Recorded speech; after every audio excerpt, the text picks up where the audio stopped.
All right. Good morning. Just want to give you an update on the disappearance of Kada Scott, which occurred on October 4th, 11 days ago. Going to provide you an update in terms of an individual that is currently in custody for his involvement in the disappearance of Ms. Scott. However, still a lot of work needs to be done. And so just want to make that very clear as to why we are here and the information that you will receive. Essentially letting you know how we have gotten here, but more so the public's help that we need right now. The public has been very, very helpful thus far in providing a lot of information, which the investigators have been able to track down a lot of the leads, which has helped us get to this point here. But as I said, a lot of work still to be done. The number one priority is locating Ms. Scott. I just want to make that very clear. And so while we are at this stage of this now, that's our priority. And so we will ask for your help in locating this vehicle, which you'll get a little more information. It's a 1999 metallic gold Toyota Camry with a Pennsylvania tag of MSX0797. But we need to know where this car is. We need to find this car. Making this very clear, it's not to just focus on the northwest section of the city of Philadelphia. This car has traversed through the entire city. And so I want that to be clear, that every neighborhood, every person listening to this, whether you're in North Philly, South Philly, Southwest, Northwest, please open your eyes and see if you locate this car, or if you have seen this car, please contact us and give us that information.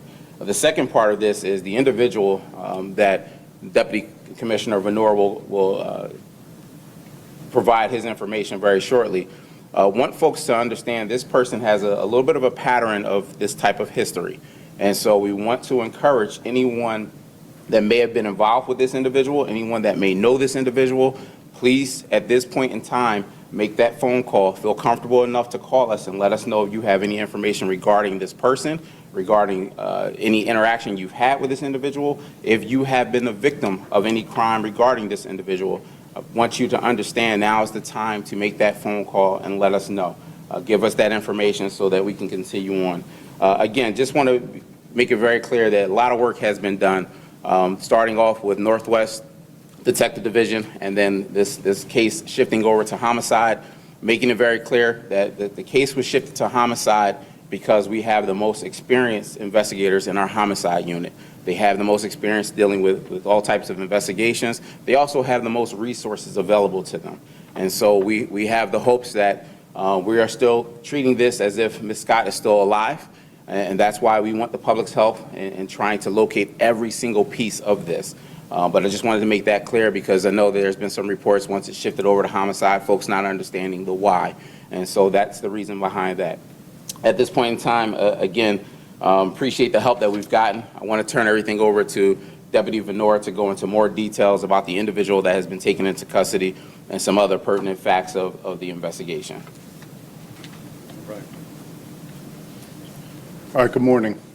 Just to reiterate what the Commissioner Stanford said, we've been investigating this since Saturday, October 4th in the evening, the last time Kada Scott was seen at her place of work up in Mount Airy area.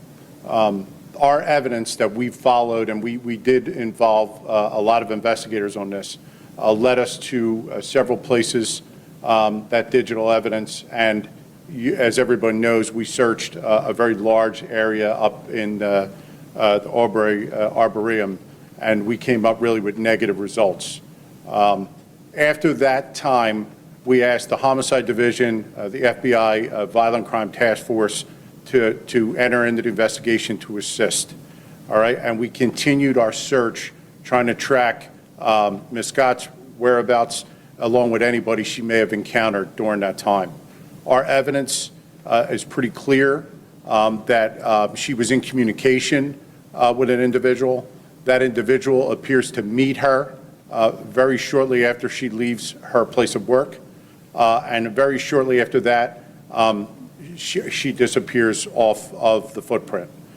We have a lot of digital evidence, video and other, which provides us with this individual by the name of Keon, K-E-O-N, King, K-I-N-G, We believe this individual, and through our evidence, we were able to charge this individual. The district attorney was able to charge the individual. You'll hear from them shortly with kidnapping at this point. It's very important to know we're not done our investigation. We need to find Ms. Scott, figure out where she is or what may have happened to her to cause her to completely disappear from all her items, her phone, her Instagram, social media sites, and everywhere else, work. She left her car at that location. So it's very important that this individual, who does have prior history of being arrested, especially for this very same thing, this year was charged with kidnapping another female acquaintance. That case was dismissed from court, and I'll explain it. It's going to be refiled now as we're going to move forward to attempt. So he's being really charged with 2 cases today of kidnapping. And in that case, it involves assaults that occurred during the kidnapping. So this is a pattern of behavior. That vehicle that you've seen, the Toyota Camry, was his vehicle, all right? That vehicle's not recovered, all right? Some of the stuff he did as we attempted to find him was he got rid of things like the car, the phone. We're not able to find things that he was using. He had an address in Southwest Philadelphia. He had other addresses that it looks like he's not using anymore. So he attempted to elude us for some time. He did come in last night. He's here being processed, but there's a lot of questions we still have. So we're asking the public's help. We need it more than ever. This car, you'll see a better picture of it. We sent it to you digitally. It's a gold colored Camry, 1999. It has heavy front end damage on the left front bumper. All right, that's being described that way several times. We know it's been in the Mount Airy area. We have photos of it in Center City. We have pictures of it in Grace Ferry area and in Southwest Philadelphia. So it's possible that it could be anywhere. It could be outside the city. So if somebody sees this, thinks they know where this car is, it's very possible it doesn't have this tag on it anymore.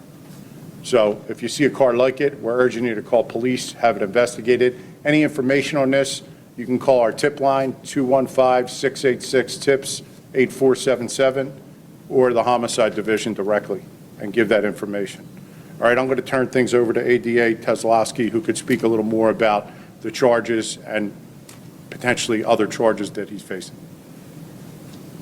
Thank you.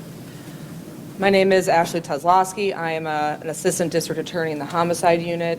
I became involved in this investigation last week when the investigation was turned over to the homicide unit. So I became the assigned ADA when detectives Rob Daly and Joe Kremen took over the case. The first thing I want to say is that PPD and our federal partners and Detective Daly and Detective Kremen have done an amazing job to get us where we are. Today I'm joined by Tracy Washington from our Victim Services Unit, and also Bob Listenby, the first assistant of our office. What I can confirm is that our office, as of the early morning hours into the early morning hours this morning, did charge this individual with charges, the lead charge being kidnapping. You know, as we've said multiple times at this point, we do not know where Ms. Scott is. So at this point, our lead charge is kidnapping. What we're able to confirm and what I was able to charge based on is what we know, which has already been said, which is that this person, Mr. King, is the last person we believe to be in contact with her, and that he was in contact with her when she went offline, meaning her phone, everything. So at this point, the investigation has led us here, and we're able to charge him with kidnapping, recklessly endangering another person, use of a communication facility, meaning his phone. We were able to track his phone and communications on his phone. He's being processed as we speak. When I picked up this investigation, one of the things that our office also learned was that he did have a previous case. It was a 2025 case for very similar conduct, strangulation and kidnapping. That case had been withdrawn by our office based on the witness failing to appear at court. I pulled that file, and after an extensive review of it, our office made the decision to refile those charges. We believe there is enough to proceed, and we also do believe that this is a pattern for this person. That refile was filed yesterday. He was served on that as a part of our conversation with him. Him being here and being processed on the new charges, he was served for that, so he will also be facing a preliminary hearing on that previous kidnapping case as well. So at this point, he will have 2 open kidnapping cases that will face preliminary hearings in the coming months.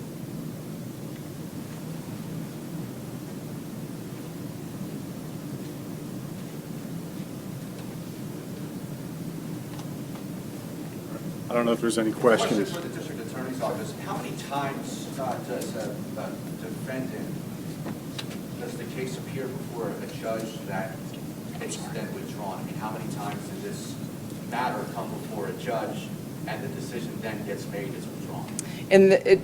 It depends. In this specific case, what I could tell you is that after the first listing, when the victim failed to appear, the case was marked what I'll call must be tried, which is a little bit of a court lingo, but basically saying if it's not tried by the next listing, it'll either be dismissed or withdrawn.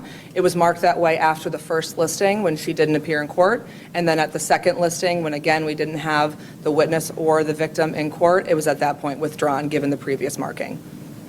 Do you have his date of birth? I do not, but I'm sure we can get that. Yeah, okay. The video that was seen of the vehicle in the area of Arboretum, do we believe that's the vehicle that? So this vehicle has been traveling all over the city. So we do believe this video is involved in what we're talking about, and we have it all over the city in concert with how he's moving as well. We have it. Yep, we have the date of birth for you. It is 5/6/2004. So 5/6/2004.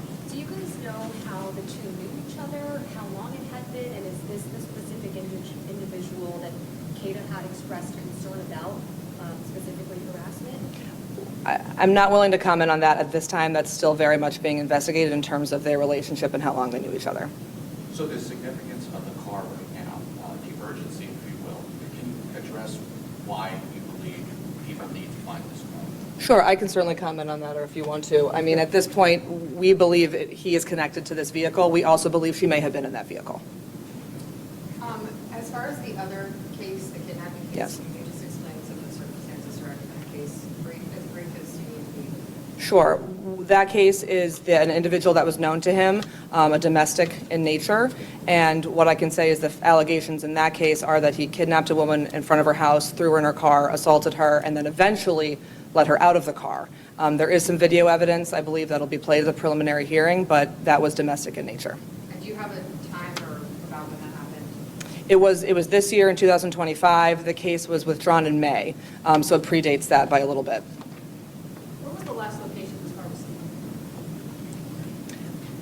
I don't know if we have exactly the last location, but what I can say is through our investigation, it was tracked all over the city, in multiple areas of the city in multiple different time periods throughout, the entire length of this investigation. When police were at an address in Southwest Philadelphia last Thursday night, was that one of his addresses?